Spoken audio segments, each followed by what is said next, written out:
മക്കൾക്ക് വേണ്ടി മാത്രം ജീവിക്കുന്ന മാതാപിതാക്കളോട് എനിക്ക് പറയാനുള്ളത്, നിങ്ങൾ ഒരു പക്ഷേ ഖേദിക്കുക തന്നെ ചെയ്യും. കാലം മാറിപ്പോയി.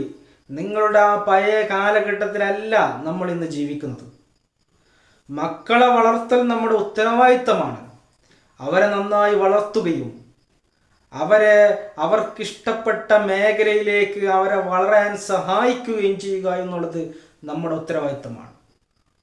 മാത്രം ജീവിച്ച് ജീവിതം ഹോമിക്കണമെന്ന് ഒരു നിർബന്ധവുമില്ല. ഒരുപാട് മാതാപിതാക്കൾ മക്കൾക്ക് വേണ്ടി മാത്രം ജീവിതം ഉഴയുകയാണ്.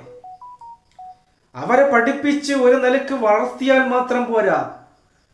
അവർക്ക് ജോലി ആയതിനു ശേഷം, കല്യാണം കഴിച്ചതിന് ശേഷം, അതിനും ശേഷവും വീണ്ടും വീണ്ടും അവരുടെ പ്രശ്നങ്ങളിൽ മാത്രം ശ്രദ്ധിച്ച് അവർക്ക് വേണ്ടി മാത്രം ജീവിച്ച് നല്ലൊരു ഭക്ഷണം പോലും കഴിക്കാതെ ജീവിതം ഹോമിക്കുന്ന ആയിരക്കണക്കിന് മാതാപിതാക്കളെ നമുക്ക് കാണാൻ പറ്റും.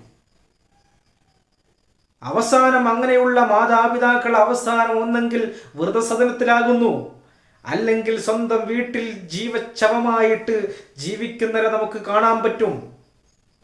നിങ്ങൾ ഉള്ള ജീവിതം ഓരോ നിമിഷവും ആസ്വദിച്ച് ജീവിക്കുക എന്നുള്ളതാണ്. നമുക്കിഷ്ടപ്പെട്ട ഭക്ഷണം കഴിച്ചുകൊണ്ട്, നമുക്കിഷ്ടപ്പെട്ടതൊക്കെ യാത്രകൾ പോയിക്കൊണ്ട്, ഇതെന്നും കുട്ടികൾക്ക് വേണ്ടി മാത്രം ജീവിച്ച് എല്ലാം ഹോമിച്ച് പ്രായമാകുമ്പോൾ ജീവിക്കാമെന്ന് സ്വപ്നം കാണുന്നവർ അവസാനം രോഗം വന്ന് എവിടെയും പോകാൻ കഴിയാതെ, നല്ലൊരു ഭക്ഷണം കഴിക്കാൻ കഴിയാതെ, ഒരു ജീവിതവുമില്ലാതെ അവസാനം ദുഃഖിക്കുന്നവരെ നിങ്ങൾ ശ്രദ്ധിച്ചാൽ നിങ്ങൾക്ക് ചുറ്റുവട്ടത്തും കാണാൻ പറ്റും. അതുകൊണ്ട് നമ്മുടെ ഉത്തരവാദിത്തങ്ങൾ ഭംഗിയായി ചെയ്യുക. നമ്മളെ മക്കളെ വളർത്തുക. നമ്മളാണല്ലോ അവരെ ഉണ്ടാക്കിയത്.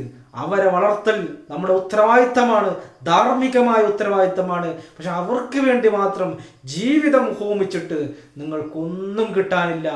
നിങ്ങൾക്കത് വെറുതെ നിങ്ങളുടെ ജീവിതം വേസ്റ്റാകുന്നതാണ്.